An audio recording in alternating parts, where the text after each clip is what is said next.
ရှင်စရာရုံးလေးကနေပြန်လိုက်ကြိုးလိုက်ပါရရှင်ဒီနေ့မှာတော့စာရေးသူ Rach MP ရဲ့ထာဝရအတွက်6စက္ကန့်စာဆွဲဆောင်လေးကိုဆက်လက်ပြီးတော့ပြပြပေးသွားမှာဖြစ်ပါတယ်ရှင်ထာဝရအတွက်6စက္ကန့်စာအခန်း3ကောင်းကင်ဘုံ၌ရှိတော်မူသောအဖဖျားသခင်ဤတနေ့တာလုံးအတွက်ကောင်းချီးပေးခြင်းကိုကျေးဇူးတင်ပါ၏ဆက်လက်၍ဤတညတာအတွက်ကောင်းသောအိပ်ဆက်ခြင်းကိုကောင်းချီးပေးတော်မူပါကျွန်တော်ချင်းနဲ့တတော်လူသားတိုင်းအပေါ်၌အဖဖျားသခင်၏မေတ္တာတရားများလွှမ်းမိုး၍ကောင်းချီးများပေးတော်မူပါသခင်ယေရှုနာမတော်၌ဆုတောင်းဆက်ကပ်ပါ၏အာမင်ဂျူနိုတရားဂရင်းချင်းလေးမှာဒူလေးထောက်ခါလက်လေးနှစ်ဖက်ကိုအပြန်အလှန်ဆုပ်ကိုင်းဆုတောင်းမိသည်ဒါကသူ့ရဲ့ညစဉ်ညတိုင်းအမြဲမပြတ်လှုပ်ဆောင်နေကြဆောင်ရွက်မှုများတွေတွင်ပါဝင်သည်ဂျူနိုဆုတောင်းပြီးသည့်နေ့စပွဲကုံမော်၌အသက်တင်ထားသောစားစရာလင်မန်းမော်ရှိဆေးတချို့ကိုယူကာအသက်ရှိနေပြီးသားရေနှင့်အတူတောက်လိုက်သည်ရေခွက်ကိုဗန်းမော်ပြန်တင်ပြီးဘေး၌ရှိနေသောနွားနို့တစ်ခွက်ကိုထပ်တောင်းရသည်တောက်ပြီးမှသာသူအိယာပေါ်သို့စိတ်ချလက်ချလဲနိုင်တော့၏တောလျံခဤလူသားเจ้าဟာသူစိတ်ထဲထိုင်းကနေဝင်ရောက်လာ၏နာမည်မမေ့တော့လေသူ့မှာမှတ်ထားနေရသည်ခလို့တစ်လုံးနဲ့မှတ်ထားရင်သူ့အတွက်အဆင်ပြေမိထင်သည်ဟုတ်ပြီခလို့မှတ်ထားရမယ်မနေ့ကဂျူနိုရဲ့အရင်ဆုံးတငယ်ချင်းတယောက်ဤဇာပနာဖြစ်သည်ဂျူနိုနဲ့အပြက်ပြက်အလန့်လန့်အင်အားခွန်အားတွေပြီးနေကြရင်ရုတ်တရက်သူ့ဘေးကနေထွက်ခွာသွားတာကိုဘလို့မှလက်ခံနိုင်စွမ်းမရှိပါဒါကြောင့်ဇာပနာကအပြန်အိမ်နယ်မဝေးသည့်ကံတော်ကြီးဘက်သို့စိတ်ပြေလက်ပြောက်လက်လျှောက်ထွက်ခဲ့ရင်လက်ခံနိုင်ရန်ကြိုးစားနေခြင်းဖြစ်သည်သို့ပေမဲ့ကြိုးစားမှုကအရာမထင်စွာနှင့်ညဉ့်ရည်ဖြစ်သာရုပ်ချပြောင်းလဲသွားခဲ့ရသည်ခလိုခေါ်သည့်ထိုလူသားသည်သူ့ထံသို့ရုပ်ချရောက်လာပြီးသူ့မျက်စိများကိုရပ်တန့်စေခဲ့သည်သူ့ကိုလူထူးဆန်းလို့ရကြည့်နေခဲ့သောထိုလူသားခသည်အလွန်ယောက်ျားပြီးသားလာသည်ခတွင်မင်းနဲ့ပြီးတန်ဆွမ်းသောသပင်တို့နှင့်မျက်ခုံးမွေးတို့ရှိသည်သူ၏မျက်လုံးနဲ့လေးများတဲ့အကျဉ်းသာတရားတွေများစွာရှိကြောင်းကိုတစ်ဖက်လူကခံစားမိသည့်အထိဖြစ်စေသည်ဒါကြောင့်ခကိုမူချင်နေသည့်ချမ်းမှရအောင်ပြုံးပြဖြစ်ခဲ့သည်အကယ်၍ခသာပြန်ပြုံးပြခဲ့လျင်ဇူလိုတွေ့မှုသမျှအပြုံးများထဲမှအထင်ရှားဆုံးအဖြစ်မမဲရစိတ်ထဲဆွဲကြံနေမည်ဖြစ်သည်ဒီနေ့တော့ခကသူနဲ့ထပ်တွေ့ခြင်းသည့်အပြုံးနှင့်အများကြီးပြုံးပြခဲ့သည်တတိုက်ဆိုင်ဆိုင်ပင်လျင်ခနဲ့ပြန်တွေ့ခဲ့ရတော့စိတ်ထဲကြည်နူးမိသည်ထိုလူသားသည်သူ့စိတ်ကိုကြည်နူးအောင်လှုပ်ဆောင်နိုင်ပေသည်သူခေါ်လိုက်သောဂျူနိုလီဆိုသည့်စကားကိုသဘောကျမိ၏ခနဲ့စကားအများကြီးပြောချင်မိသည်သို့ပေမဲ့ဒါကဂျူနိုအတွက်မလွယ်ကူသည့်ကိစ္စပဲခသည်ဂျူနိုမိသမျှဖြေလျင်ဖြေနိုင်လိမ့်မည်ဂျူနိုကတော့ဖြေနိုင်မည်မဟုတ်အသက်ကလေးမေးမိတာတော့ဂျူနိုအသေးချာအဖြေမပေးနိုင်ခဲ့ပါခရဲ့နာမည်လေးကိုလည်းမမေ့သွားအောင်မနေကြိုးစားနေရသည်သူမမေ့ချင်ပါခဆိုသည့်လူသားကိုသူမမေ့ချင်ပါမြင်ချင်းတဲ့ကထိုလူသားကိုအမြဲမမိနေရင်ကောင်းမယ်လို့စိတ်ကူးထားသည်ပထမဆုံးရက်ကယင်းနှိကျင်သည့်သဘောဖြင့်လက်ဆွဲနှုတ်ဆက်ဖို့ခကိုလက်ကမ်းပေးခဲ့သည်ဒီနေ့တော့သူ့ရဲ့အထီးတွေခံစားမှုကိုမမေ့အောင်တတိယနဲ့ထပ်ပြီးနှုတ်ဆက်ခဲ့ခြင်းဖြစ်သည်ခကြောင်ဝမ်းဖြစ်သွားတာကိုဂျူနိုသိပါသည်သူ့ပေမဲ့မတက်နိုင်ပါခလက်များသည်နှွေးထွေးမှုအပြည့်ရှိသည်ဟုဂျူနိုယူဆထားသည်ညီတို့ပဲဆိုသေးကမူခသည်ဂျူနို၏စိတ်ကြည်နူးမှုတို့စူးစီးဖြစ်တည်ရာတောလျံခတရယခုမှရေချိုးပြီးထွက်လာစဉ်ကတင်ပေါ်၌ပြစ်ထားမိသောဖုံးလေးစီကနေအတန်ထွက်လာတော့တတီငြိမ်ငြိမ်ပင်ကောက်ယူကြည့်လိုက်မိသည်မဒီတောလျံခဖုံးကိုမကင်တော့ဘူးဟုတွေးလိုက်မိတော့လေသူ့အချိန်တွေကိုပြန်တွက်ကြည့်လျင်တော့ဒီဖုံးကိုကင်မဖြစ်မည်ဟယ်လိုတောလျံခါဤဖုံးပြေတန်ကိုကြားသည်နှင့်တပြိုင်နက်တစ်ဖက်မှရေတံလွန်လေးနှင့်အတူစကားတန်တချို့ထွက်လာသည်မဒီကိုမှတ်မိသေးပါရဲ့နော်လူစိုးလေးအော်မဒီရဲ့မမှတ်မိပဲမနေပါဘူးမဒီပြန်ရောက်နေပြီလားမရောက်သေးပါဘူးရှင်ဒါပေမဲ့ဒီည flight နဲ့ပြန်လာတော့မှာ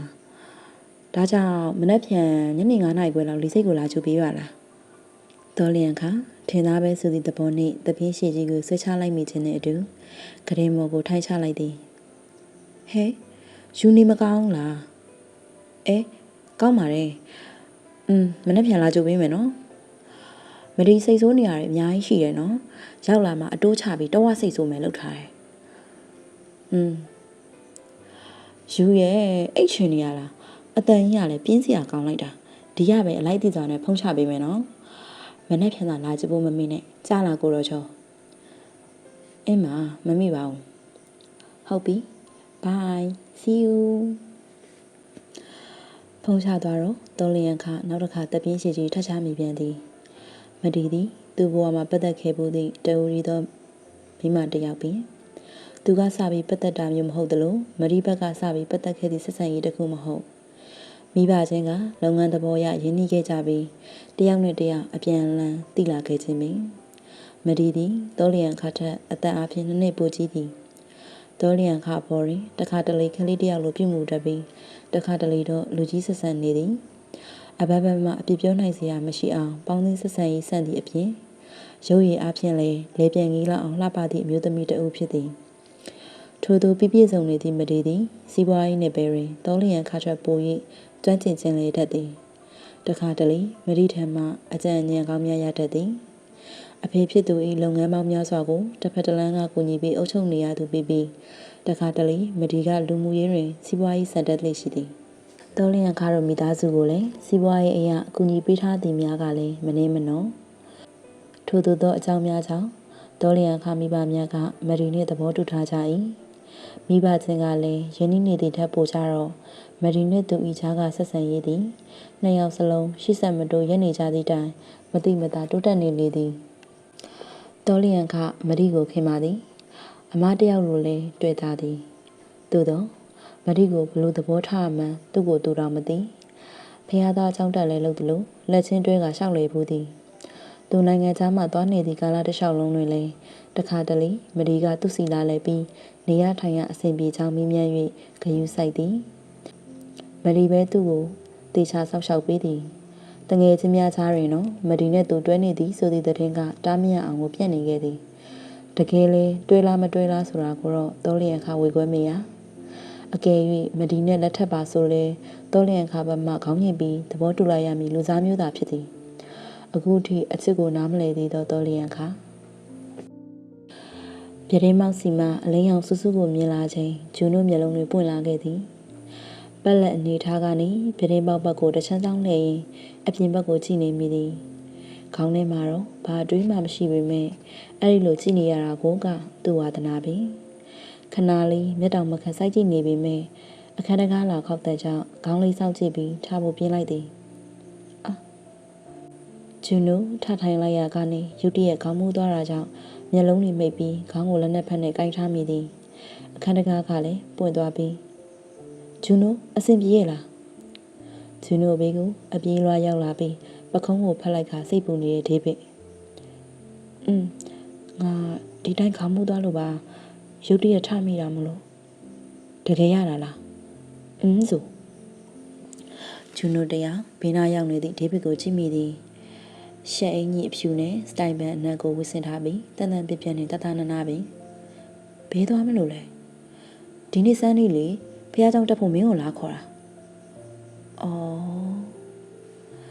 ဂျူနိုကောင်းလေးငုံမိငိမ့်သွားသည်ကိုဒေးဗစ်သတိထားမိလိုက်သည်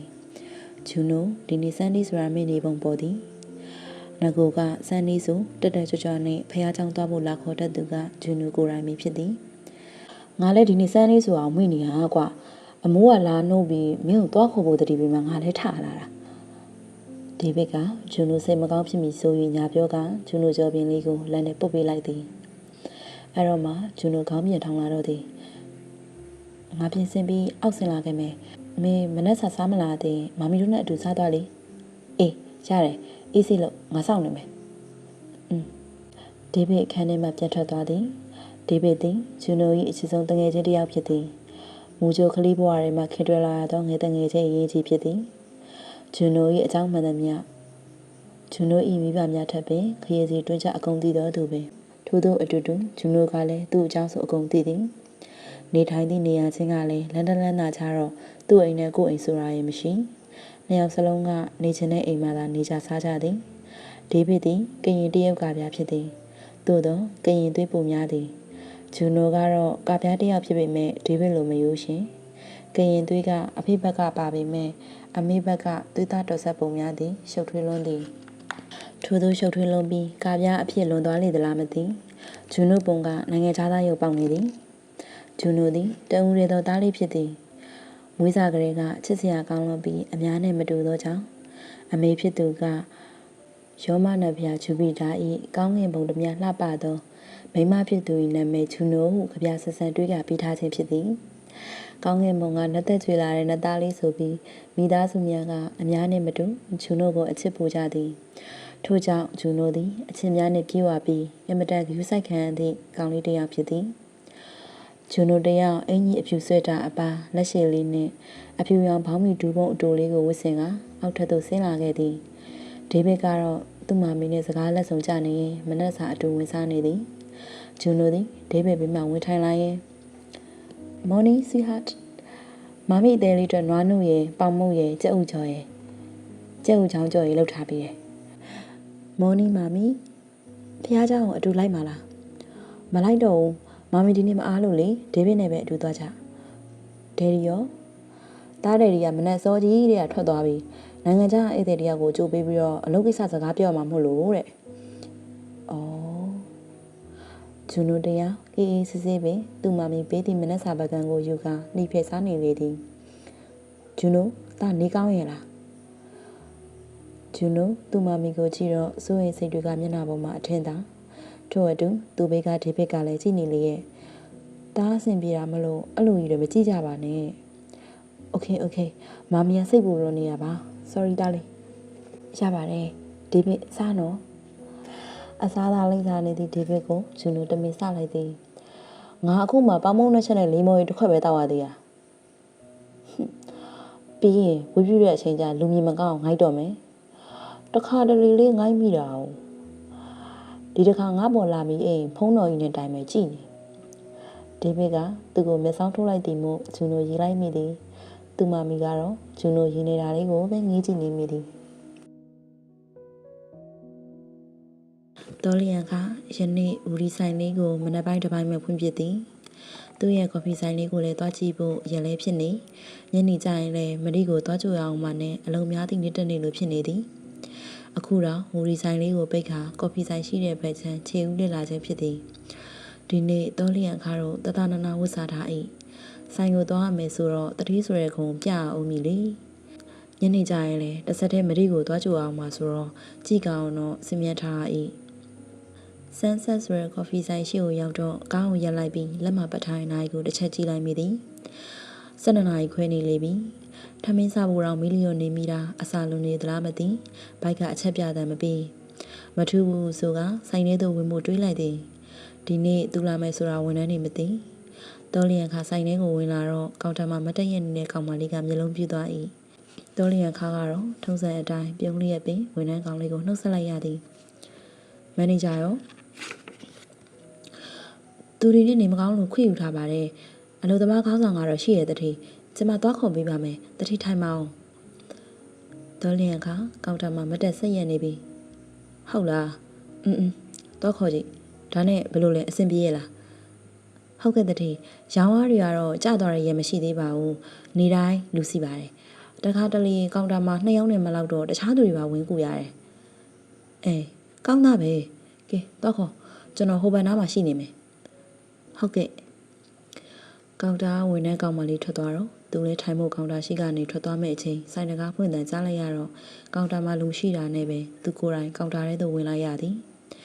တော်လျံကအခုမှဆိုင်ထဲဝင်လာတဲ့သူကိုကြည့်လိုက်ပြီးတော့တကောလုံးအေးဆက်သွားသလိုတောက်တောက်ကြီးဖြစ်သွားသည်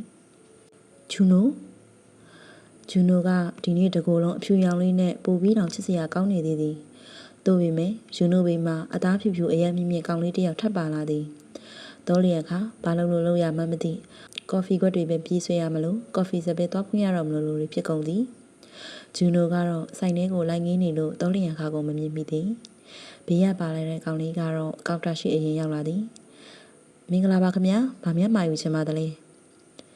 တော်လျက်ခါစိတ်ကိုအသေးချပြန်လဲစူးစီးပြီးမိလိုက်သည်ကောင်တာရှိမှရက်နေသည့်ကောင်လေးကအနောက်ကိုပြန်လှည့်ကြည့်ကငင်းနေသောဂျူနိုကိုဂျူနိုရေလာလေကွာ ဂျူနိုဒေးဗစ်ခေါ်တဲ့ကြတော့ဒေးဗစ်ရှိရာသို့တရောသောပါရှောင်းလာ၏တောလျံခါကိုသူမမြင်သည်ကောင်တာပေါ်ကကော်ဖီမီနူးကကိုသာစိတ်ဝင်စားနေသည်တောလျံခါဆိုသည်မှာဂျူနိုကိုမျက်တောင်မခတ်ကြည့်နေမိ၏ဘာတော့ချင်လဲအရန်ပြင်းတာတွေတော့မတော့အောင်ဒေးဗစ်ကထူးထူးပြောတော့ဂျူနိုနှကန်းကအလိုမကျသလိုဆူထွက်လာသည်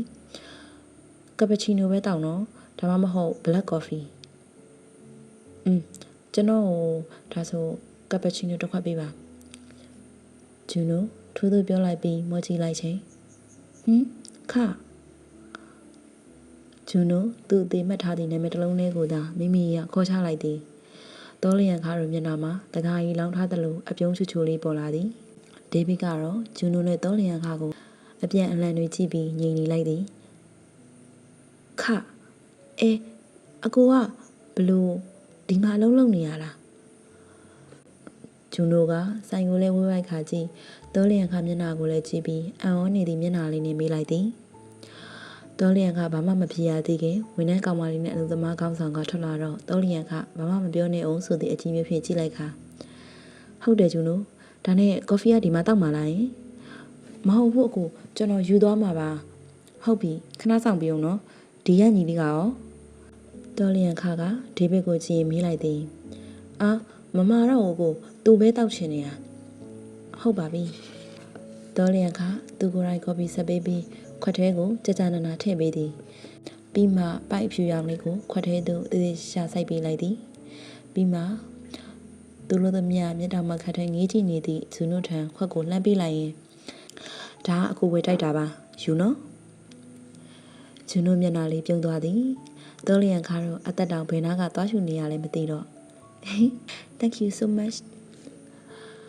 မောင်ရလို့ပျော်နေသည့်ကလေးတယောက်လိုဖြစ်နေသောဂျူနိုကိုချီတောလျံခါပါအပျော်တွေကူးဆက်လာရသည်ချစ်စရာကောင်းလွန်းလာသောဂျူနိုလေးဒါဆိုတောင်းခွင့်ပြုပါအောင်နော်အကိုဂျူနိုကကောင်တာကိုကြော်ပြီးတောလျံခါစီလက်ကမ်းပေးလာပြန်သည်ဒီတခါတော့တောလျံခါမအံ့ဩတော့ပါဒါသည်ဂျူနို၏အကျင့်လေးတစ်ခုဖြစ်လိမ့်မည်ဟုတွေးကပျော်ပျော်ကြည့်မယ်လက်ဆွဲနှုတ်ဆက်လိုက်သည်နောက်တစ်ခါတွေ့ရင်နှုတ်ဆက်ရမယ်နော်တောလျံခါကဂျူနိုပြောနေကြအတိုင်းလက်ကိုဆွဲကင်ထားရင်ပြောလိုက်သည်ဂျူနိုမျက်လုံးလေးတွေဝိုင်းဆက်သွားပြီးပါးပြင်းလေးနှစ်ဖက်ရဲတက်လာတာကိုတောလျံခါသတိထားမိသည်ဟုတ်အကူသွားပြီနော်တောလျံခါလက်ထဲကသူ့လက်လေးကိုဆက်ဖြုတ်သွားရင်ပြောလိုက်၏ပြီးမှဒေးဗစ်နဲ့အတူဆိုင်ထဲကထွက်ခွာသွားလေသည်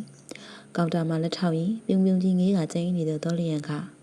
ဂျူနိုထွက်သွားတာကိုအစာအဆုံးကြည့်မိတော့